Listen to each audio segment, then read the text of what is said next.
The story of the Holland brothers goes back more than 80 years. I can't believe it. Frank Holland and John G. Holland Jr. hadn't seen each other since the mid-1940s. They were separated at a young age, but they reconnected in a children's home. Frank was abandoned by their mother, while John was left at the children's home by his father.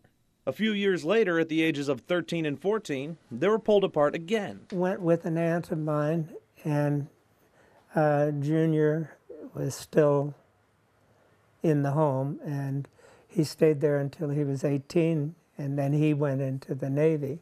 Then came the 70-year gap. No contact with each other at all. I sort of gave up, and I think in a way he sort of gave up too, but we never forgot.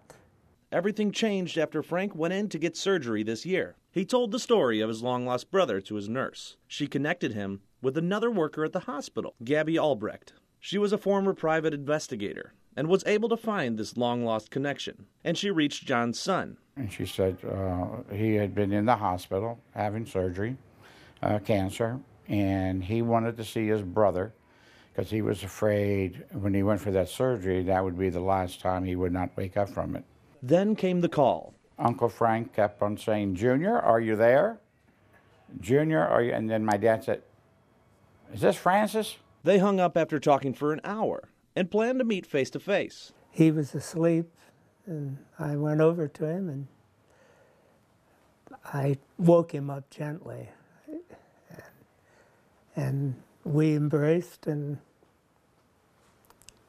I cried then, too. Each of them discovered similarities about each other. They both are quiet people. They both wrap a rubber band around their wallet, a trait that they each picked up over the past 70 years. It was a surprise, a good one. Frank lost his wife in 2006. He's been living alone since then and says he was feeling lonely. But he says this one phone call rejuvenated him. I've got a family. They're a whole family. They don't know how long it will take to make up for lost time, but they both are sure of one thing. I love him, and I figure that's one thing in life that I want to accomplish, to be with him again. And it won't be another 70 years before they see each other again. Jeff Monlock, Fox 43, 10 o'clock news.